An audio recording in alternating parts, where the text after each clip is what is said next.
Ya está con nosotros Mario Porto, el ex ministro de Educación de la provincia de Buenos Aires, actual diputado nacional. Mario, gracias por venir, por No, esta por favor, ratito. gracias a vos Bueno, por la Mario, invitación. en principio, para ordenar la conversación, antes de meternos de lleno en el tema educativo, ¿el Sí, miércoles va a haber debate sobre la ley de abastecimiento? sí, va a haber debate.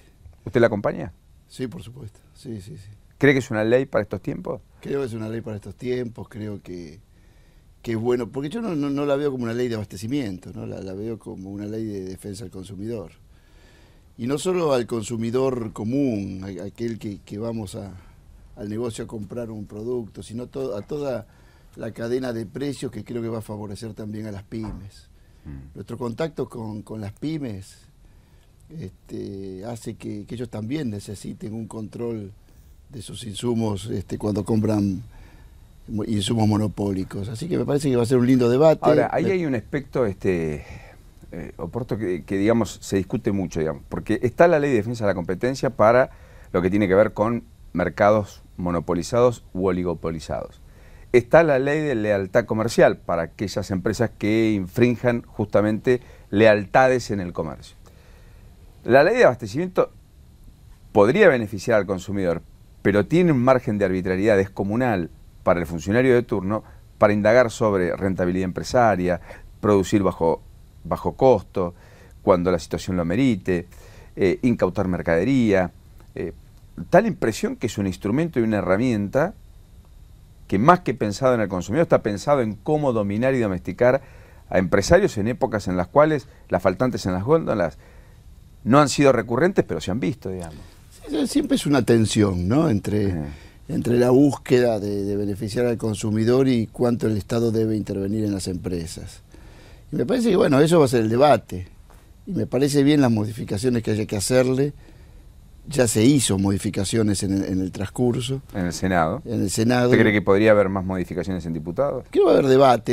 En general, en diputados, cuando llega algo del Senado es muy difícil que se vuelva a modificar, porque esto implica volver a la Cámara de Origen. Volver al Senado. Pero a mí me parece que es un extraordinario debate el ver cómo llegan los productos a la gente, cómo compran las pequeñas y medianas empresas, cuál es el papel del Estado. Capaz que hay un debate más profundo, si la economía la administra el sector privado, la economía la administra la burocracia estatal, bien dicho en sentido weberiano, en buen sentido, ¿no? La burocracia estatal junto con las empresas, pero poniendo límites a los abusos. Así que a veces es un buen debate. ¿Y tienen número? ¿Llegan justo, como dicen los diarios, pero llegan? No, vamos a llegar bien, me parece que... ¿Con aliados? Que con los aliados que en general llegamos. Pero a mí me parece que es bueno abrir el debate, como fue el otro día el debate de la deuda. Me parece que son buenos debates en la Argentina. Después, bueno, están las posturas. Me parece que el debate de la deuda del otro día era más sencillo, me parece que dividía campos más sencillamente. Capaz que sea un poco más complicado. Pero me parece que si la política es cómo organizamos la comunidad, en todos sus sentidos. Que hay que debatir, eso no hay duda. Es bueno que lo veamos, y a mí me parece que no hay un sector que es intocable. Y discutir sobre cómo se construyen los precios, cómo defendemos al que consume, como en algún momento discutimos cómo defendemos o cuál era el papel del Estado con los medios de comunicación. Bueno, me parece que forma parte de ese mismo aspecto. Sí, que no es la tensión entre corporaciones y representatividad del Estado. En algún momento Moreno también hablaba de la mesa de los argentinos y la terminó haciendo bolsa, digamos, la exportación de carne y la carne más cara, la leche, Sí, con la leche más concentrada en los tambos, porque a veces la peor producción de trigo de los últimos 100 años. La sí. soja era lo dañino, pero finalmente más de la mitad de la producción del campo es soja. Sí, pero ¿sabes lo que decía? Que a veces, más allá de las coyunturas en donde uno puede en la gestión equivocarse, hacer las cosas bien, hacer las cosas mal, porque así es la historia, ¿no? De avances, sí, claro, de avances y de retrocesos. Pero me parece que detrás de eso lo que hay es una discusión de concepción de cómo debe ser la sociedad. Y realmente cuando no hubo límites al rol empresario, cuando impusimos la flexibilidad laboral, cuando no había paritarias, cuando había un mercado libre sin que nadie lo regularizara, los empresarios estaban tranquilos, parecía que había libertad, pero los consumidores y el hombre común estaba perjudicado. Y parecía que, claro, no era un problema. Fíjese, ese, ¿no? paritarias nadie lo discute y lo toman como algo del haber del propio gobierno, no del debe. Que Sí, haya pero más contralor. cada vez que hay paritarias dicen que el aumento salarial va a tocar el aumento de precios. ¿No es así? Bueno, es que, a ver, Miguel Galucho lo dijo, el CEO de YPF. Digo, pero molesta, ¿no? Cada vez que hay si avances... no aumentamos la nafta, estalla la empresa, digamos. Claro. No, pero... Y bueno, la nafta es el producto de una empresa, digamos. Y en YPF es salarios, pero también es inversión, pero también es ecuación de rentabilidad. Sí, bueno, la nafta también tiene mucho que ver con el precio internacional, ¿no? Sí, pero está más bajo que hace un año.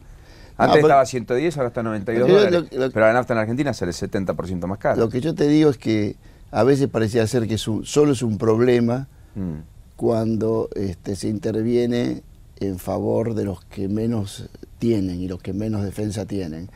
Y parece que es un problema cuando se le pone límites a los que son más poderosos y a los que han ganado siempre. Y cuando las libertades, entre comillas, perjudican al resto de la población, parecería que eso no es un problema. Sí, a eso me refería. El debate es lindo, Mario, porque si hay un sector que ha ganado plata en la Argentina en los últimos años es el sector financiero. Y las corporaciones y los bancos han tenido rentabilidades extraordinarias. Ni con el menemismo, en 10 años de menemismo, hicieron la plata que en los últimos 3 de kirchnerismo. Me parece que es sintomático, digamos, porque uno cuando dice voy a dar las grandes peleas, bueno, hay que ver, porque por ahí las grandes peleas están matando al productor tambero chiquito, están matando al productor ganadero de 100 o 200 o 300 hectáreas. A esa gente hay que incorporarla a la mira, ¿no? A mí me parece que... Yo antes de hablar de las pymes me refería más, por ejemplo, a las pymes metalúrgicas, con las que yo dialogo mucho, o dialogo más, y que también tienen problemas cuando compran insumos, porque sus insumos están monopolizados, oligopolizados, y entonces también los precios son más... Ahí está la defensa de la competencia, ¿no? Para derribar carteles. La única vez que la aplicó la Argentina fue en el año 2004, en medio de la discusión de la Baña con Debido por la cartelización de la obra pública. Usted lo recordará, que dicen muchos, se eyectó a la Baña del gobierno. Está contemplado crear tribunales de defensa de la competencia del año 99. No los creó Menem, no los creó Duhalde, no los creó De la Rúa, tampoco Rodríguez Sá, tampoco Kirchner, que son los tribunales que velan para que estas cosas no se produzcan. Entonces, para que no haya sectores donde alguien tenga una posición dominante, fije precios de mercado, independientemente de la estructura de costos, y gane mucha plata, porque en general eso es lo que sucede, como Slim en México, que tiene el 98% de las líneas telefónicas, entonces es multimillonario, es un tipo extraordinariamente millonario, pero claro, no tiene competencia. El tema es que a veces uno tiene que pensar que no es probable que alguien gane mucha plata, sino que no lo haga perjudicando al resto, ¿no? Que alguien no pueda llegar a consumir. No, claro, el que inventó la computadora, digamos, con mucha plata, digamos, pero no perjudicó al resto. Uno de los problemas de la Argentina, también toda la competencia que plantea, es interesante, porque uno de los problemas de Argentina es que, de la historia argentina, ¿no? Es que los liberales sean liberales, ¿no? Y que quieran competir, que quieran invertir, que quieran pensar en el conjunto de la sociedad, de hacer una sociedad más equilibrada, ¿no? En los orígenes de su pensamiento. En general han sido monopólicos, han sido autoritarios, han sido corporativos. Sí, y después podemos evaluar el papel de las izquierdas. El socialismo era liberal, de Palacio, a diferencia del socialismo. Sí, cierto, sí. Bueno, qué sé yo, norteamericano o europeo. Juan B. Justo era liberal. Juan B. Justo era liberal. Y después los que dicen ser de izquierda y progresistas, por ahí terminan subsidiando a los que viven en Puerto Madero y no a los de las provincias más pobres. También pasa. Sí, sí. Mario, yendo a las cuestiones más domésticas, lo de la reelección lanzada por Máximo Kirchner en Argentinos Juniors, ¿es algo conversado, hablado, o fue sorpresa hasta para los propios? No es conversado, no es hablado, nunca participé de una charla de ese tipo. Creo que la presidenta lo desestima por completo, esa idea, creo que no se le cruza por la cabeza. Y yo interpreto otra cosa de lo que dijo Máximo Kirchner, ¿no? Creo que fue un desafío, un giro discursivo. No más que eso. No creo que lanzó la reelección. Lo que le dijo es, si nos va tan mal, si Cristina está tan mal vista, si esto es tan fin de ciclo y esto es tan desastre, ¿por qué les tiene tanto miedo a competir con ella? Me parece que eso fue un giro para demostrarles, no que quiere reelección, sino para demostrarles de que la presidenta no está tan mal en la Argentina. ¿Y la presidenta será la conductora y jefa del espacio después de el 10 de diciembre del año que viene? Yo es lo que hoy yo creo que debe ser, por su legitimidad política. Mm. Es lo que yo deseo. Mm. Porque también hay una parte siempre en los El procesos deseo. que es el deseo y la Correcto. subjetividad, pero es lo que yo creo que es legítimo y en mi caso es deseable. Me parece que ya estamos frente a un hecho inédito en la Argentina, que es una jefatura política que no puede abordar a la presidencia porque se le ha terminado el mandato constitucional. Pero si fuera Hay alguien casos que hubo, ¿no? En la historia, eso, Juárez Selman, Roca, Irigoyen, Alvear, Perón Cámpora, bueno, Cristina Néstor, pero ahí Pero era lo mismo, la relación era la misma sangre, la misma familia, la misma era casa, otra, digamos. la relación era otra, pero es inédito, pero yo creo que sí que tiene que ser la jefa política. En cuanto al debate educativo, Sí. la reforma en la provincia de Buenos Aires, ¿lo hubieras hecho? ¿Lo hubieras firmado vos? Le he hecho una corrección. ¿Cuál? Y me parece que la nueva escala de valores es confusa y no ayuda y no sirve. Creo que tiene buena intención. Creo que parte de una buena concepción y se manifiesta en una mala redacción o en una mala ejecución. Porque decir que hay que calificar de 4 en adelante para un sistema que del 1 al 10 fue la escala tradicional y no conoce otras variables, me parece que lleva a la confusión. Suena a que prohibimos poner 1, 2 y 3. Bueno, es que Y más eso- o menos y- es lo mismo. y eso porque está mal, eso dicen está mal. que 1, 2 y 3 es estigmatizante. Por eso, si es estigmatizante, me parece que se resuelve, más que estigmatizante, capaz que el mejor argumento es decir que a un chico uno le pone 1 en el primer trimestre, es muy difícil que ese chico tenga expectativas o esperanzas de poder remontar En lo que resta del año. esa nota en lo que resta del año. Entonces, me parece que no es mala la reflexión. Lo que pasa es que hay otros instrumentos para que alguien no tenga 1 en el primer Por trimestre. ejemplo. Y porque para poner 1 en el primer trimestre es alguien que todas sus evaluaciones Fueron muy malas. fueron 1. Y me parece que cuando uno pone la nota final, evalúa un conjunto, no una prueba, sino tal vez 2 evaluaciones escritas, o 3, 2 orales, participación en clase, su carpeta, Que el trabajos prácticos. Entonces me parece que eso se resuelve en un documento que circula en las instituciones, un documento profundo sobre cómo evaluar.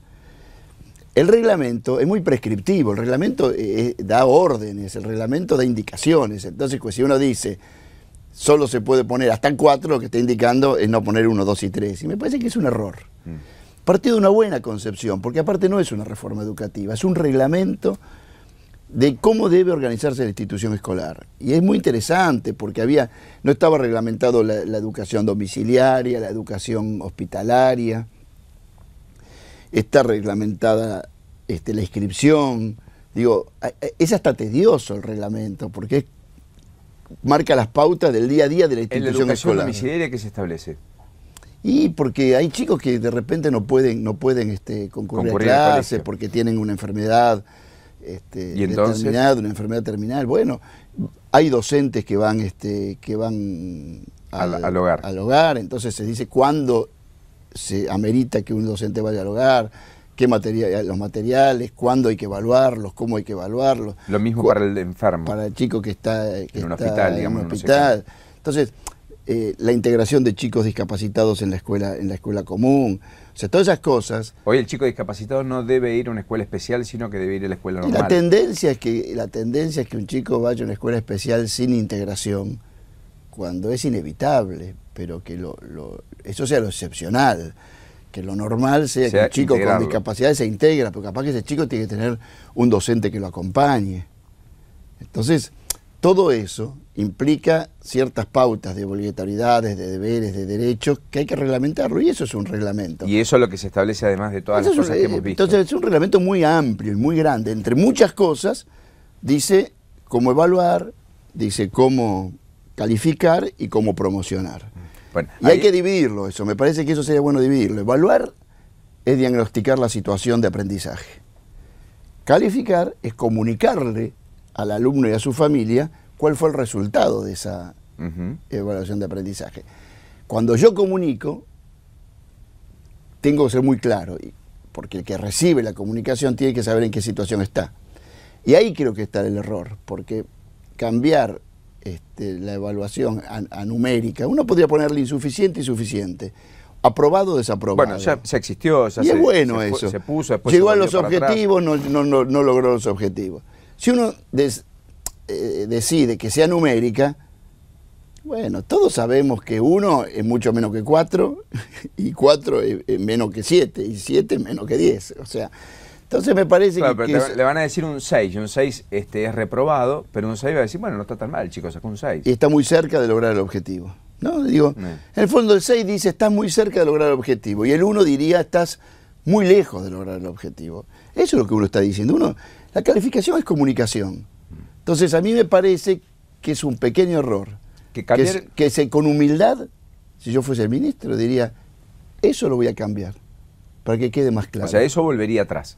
Yo que lo se haría. califique de 1 a 10. Si a mí me hubiese llegado, diría, ¿por qué calificamos así? La gente no va a entender.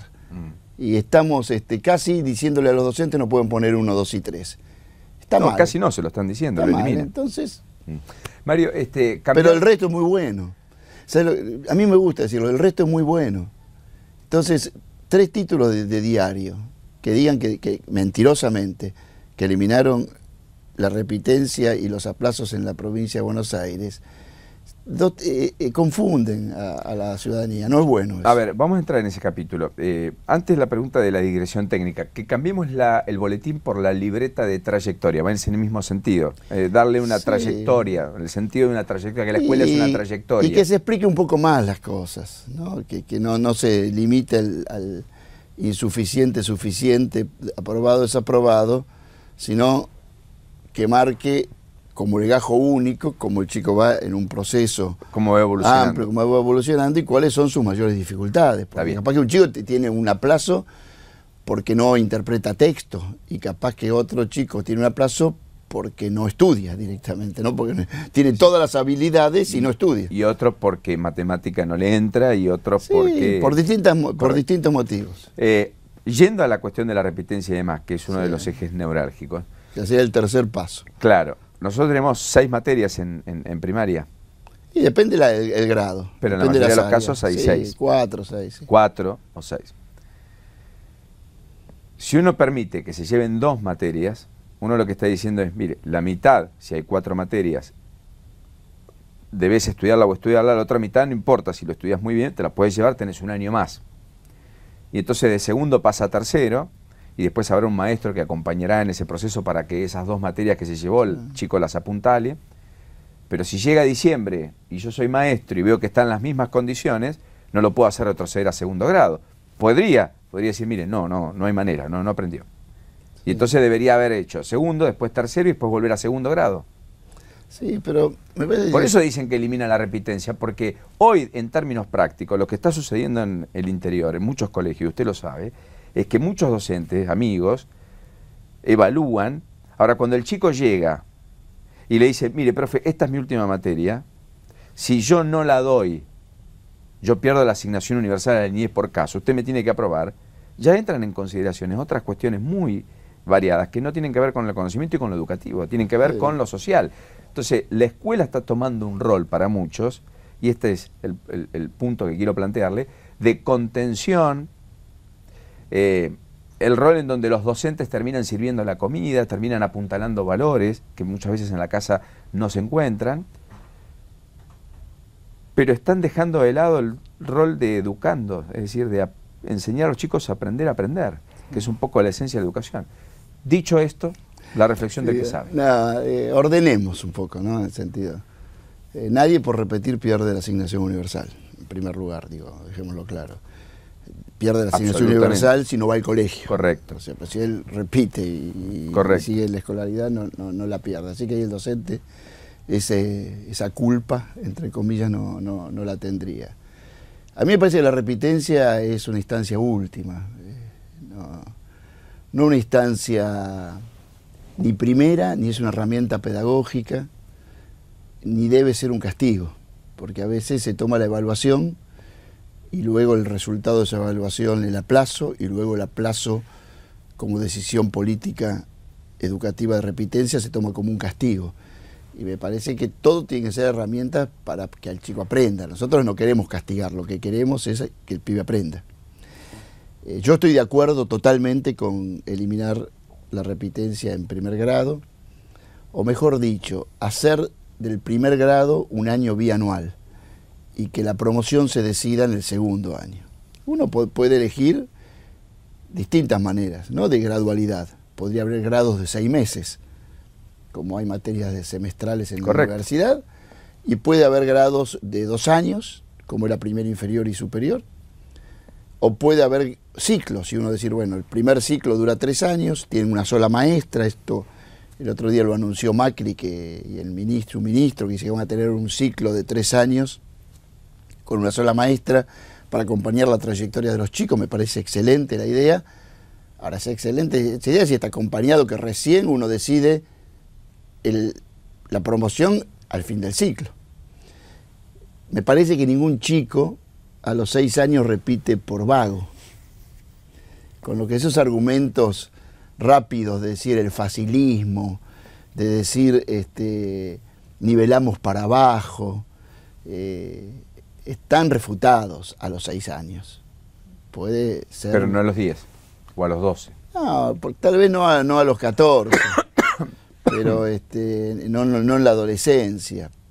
Pero me parece que un chico de 6 años que su madurez hace más tardía su alfabetización, o abordar la lectoescritura, y capaz que llega a esa instancia en abril o mayo del otro año, hacerlo repetir para que durante toda su trayectoria escolar sea más grande que sus compañeros.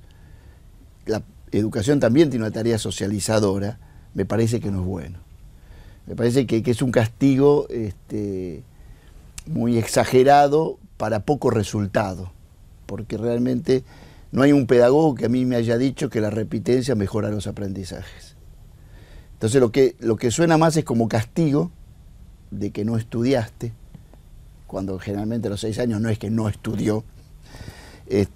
Así que me parece que ahí es bueno, esa decisión es buena. Yo soy más radicalizado, preferiría un ciclo de 3 años y recién ahí decidir. O sea que primero, segundo y tercer grado no puedan ser repetidos. Esa es una opinión mía, que habría que promocionar recién al fin del ciclo. Me parece una postura, entre las dos posturas extremas, la moderada, la equilibrada es esta, decir, hagamos un grado de 2 años, el primero. Porque aparte todos sabemos que es el año clave. El resto, quien no está en condiciones de seguir adelante, debe repetir, y eso no está eliminado. Ahora, es un éxito, es un orgullo decir, no, mantenemos la repitencia. Yo no creo que sea un orgullo mantener la repitencia. Me parece que el docente que aplaza mucho y que hace repetir a muchos, no es un gran docente. El facilismo. Mira, no hay más facilismo que el docente clásico que enseña y da clases sin que le importe cuánto aprenden los alumnos, que después toma examen, hasta pruebas sorpresas para ver si los chicos estudiaron o no. ¿Se acuerdan? ¿Te acordás? Las pruebas sorpresas. Claro. Y después es muy riguroso y aplaza el 90%, y el que no sabe repite. Eso es facilísimo. La verdad que ser docente así es fácil. Lo difícil es ponerse al lado del que tiene más dificultades y ayudarlo a que logre los objetivos. Como hay que ser equilibrado en la vida y en esto, uno tampoco puede caer que en nombre de la inclusión no enseñar. Que es esto que un poco iba a tu reflexión, decir, ¿hacemos tareas sociales en la escuela? No, la tarea de la escuela es el aprendizaje. Y la inclusión es que el pibe aprenda. Si el chico está en la escuela y no aprende, no está incluido.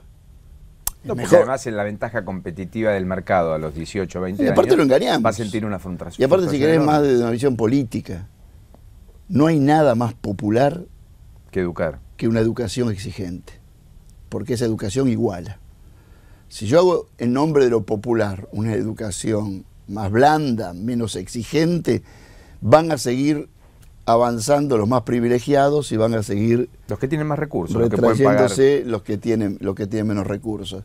Entonces, la función social de la escuela creo que existe, que es una institución que sigue siendo muy considerada para muchas tareas, pero que no puede reemplazar al aprendizaje.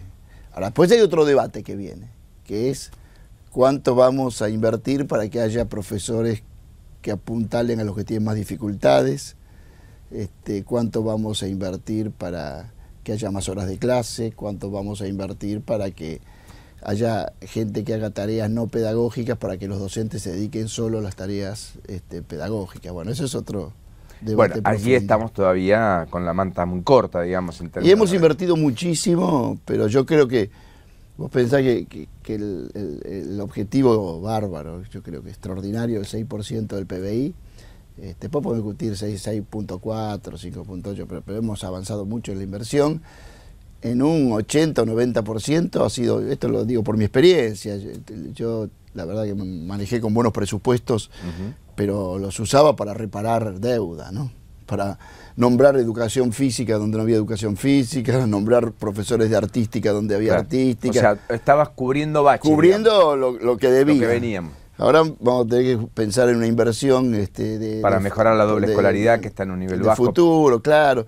Y esta idea me parece muy interesante, porque yo digo, cuando yo digo no hay repitencia en primer grado, no digo no hay repitencia porque entonces el pibe que no sabe nada pasa, sino no hay repitencia porque creo que hay que dejarlo madurar, pero ese chico va a tener que tener algún docente extra que lo vaya ayudando a acercarse a sus compañeros, porque tampoco de nada vale que haya alguien en una misma aula muy lejano de lo que están aprendiendo, de lo que están aprendiendo sus compañeros. Pero digo, en síntesis, no es una reforma, es un reglamento, es un muy buen reglamento.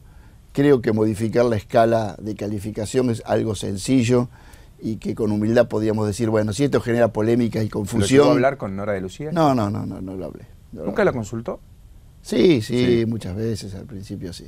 Y ahora ya no. Y ahora menos, pero también estoy yo menos en esos temas, digo, de todos los días, ¿no? Eso hay que ser respetuoso. Una cosa es tener una concepción. Pero le pidió una concepción, sí, una mirada por supuesto, integral, cuando se sentó en el cargo. Sí, muchas veces tengo buena relación con ella.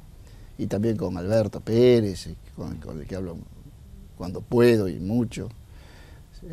Pero me parece que la de todos los días es muy difícil mirarla desde afuera, porque... No, eso está claro, pero bueno, tal vez una recomendación en si no, uno parece un mono sabio, que no lo es, ¿no? ¿Sabes? No, por supuesto. Las veces que yo he tomado medidas que tuve que corregir porque creían que eran buenas, las hacía de buena fe, y la consecuencia uno se da cuenta que no era lo que uno había buscado. Entonces me parece que lo más, no honesto, porque no hay deshonestidad, lo más práctico es decir, bueno, vamos a ver si buscamos otro camino para lograr este objetivo, que es no abandonar a los chicos. El tema, ¿qué es no abandonar a los chicos? Porque el facilismo es que repitan. Sí, ahora, ahí yo te escuchaba atentamente, digo, y entiendo los argumentos, y son muy válidos, por supuesto, digamos. Pero hay un aspecto que todavía me sigue haciendo ruido, que es, hay alguien que se esfuerza, tiene cierta cultura del esfuerzo, porque el padre es exigente, porque está encima, porque en la casa privilegian que el chico estudie, porque acompañan en la casa con los deberes, con la lectura, con los ejercicios matemáticos, etc. Ese chico, si hay gente y hay chicos que no pueden acompañar ese proceso, va a terminar diciéndole al papá, papá, no hago los deberes hoy, me voy a jugar a la pelota, o voy a jugar a la play, o me voy a jugar, total no pasa nada, vos quedate tranquilo, no pasa nada. Sí. No puede haber, por efecto de demostración, así como en el intento de cobijar que los chicos sigan ascendiendo y que la escuela finalmente cumpla el objetivo de que aprendan, y en ese proceso quizás haya que darles más tiempo que a otros, que esos otros empiecen a rezagarse. Así es la vida, ¿no?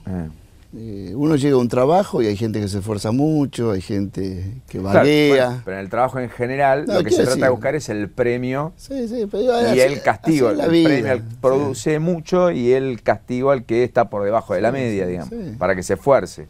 Pero quiero decir que la vida es heterogénea, digo, la escuela enseña valores y uno de esos valores es saber que en la vida hay gente de distinto tipo, de manera diferente, y que eso no implica que uno cambie su manera de ser porque haya otros que son de manera diferente. Me parece que un valor que la escuela tiene que demostrar, una es las diferencias, ¿no? que hay distintas maneras de abordar una misma realidad. Lo otro es la Bueno, pero ahí se había puesto el guardapolvo para que todos sean iguales. Sí, sí.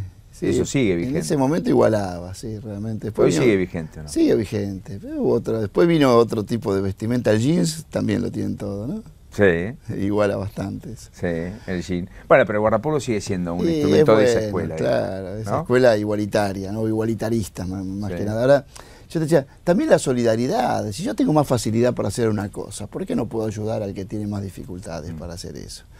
Y después el tema es, bueno, esto del esfuerzo. Me gusta meterme en eso, porque a veces dividimos entre los que se esfuerzan y los que no se esfuerzan. Estamos hablando de primaria. En primaria y en el arranque del aprendizaje, cuando uno es negligente o no se esfuerza, un nene que no se esfuerza, implica no un castigo, implica también un problema de aprendizaje. Digo, correcto. No es que un pibe de 6 años dice, no estudio porque, como puede decir un adulto. También hay que trabajar por qué no se esfuerza. Mario, no todos tienen papás que los acompañan. No, entonces, cuando yo lo que te digo, para terminar esta idea, cuando decimos tenemos que educar a todos, todos es todos. Y es difícil. Nosotros venimos de una escuela. Acá lo que estamos discutiendo es o una escuela selectiva, o darwinista socialmente, donde el que es apto sigue y el que no es apto se queda afuera, y la obligatoriedad es no del Estado, sino de la familia, o una escuela donde el Estado asume la obligatoriedad de educar a todos, y todos es todos, y todos incluye aquellos incluso que tienen poca voluntad de estudiar. Y que cuando es más chiquitito, la poca voluntad de estudiar casi desaparece, para que aparezcan atrás de la poca voluntad otras problemáticas. Natural. Donde no hay papás, donde no hay mamás de la clase media tipo que aparece en las novelas, digamos. Mario, lo último, ¿su candidato a presidente es Scioli, es Randazzo, es Julián Domínguez, es Urribarri? Voy a esperar hasta que se ordene las PASO. Me parece que va a haber 1 o 2 candidatos en las PASO. Uno va a ser Scioli, seguro. Y me imagino que va a haber algún otro candidato. Uno solo, no 6 o 7. Y me parece que sería una PASO ordenada, no muy diversificada, y ahí se van a generar alianzas. Y yo no me apresuro, la verdad que creo que nuestros candidatos son buenos, que están todos los que nombraste, bueno, salvo Kicillof, que no está manifiestamente como candidato, son más corrillos que otra cosa, pero digo los 7 que legitimó nuestro partido. Cualquiera de ellos para mí es mejor opción para la ciudadanía que los candidatos opositores. Y después en las PASO, bueno, voy a decidir allí. Si hoy me parece que mi decisión no de nada vale, ni es apresurada. Voy a todos los actos, la verdad que... Está muy bien. Voy a todos y me arriesgo a decir, qué oportunista, va a todos. Y yo digo, bueno, me parece que el valor de la unidad en nuestro movimiento es más fuerte que la fragmentación internista. Cuando lleguen las PASO, va a haber 2 o 3 candidatos, y yo creo que el que represente más, para mí, la síntesis entre la tradición peronista y las transformaciones y lo novedoso que implicó para el peronismo, el kirchnerismo de esta década, quien pueda sintetizar todo esto, lo voy a acompañar. Mario Porto, gracias por este rato. Gracias. Muy gentil y muy amable. Hasta luego. Mario Porto aquí con nosotros, diputado nacional, ex ministro de Educación de la provincia de Buenos Aires.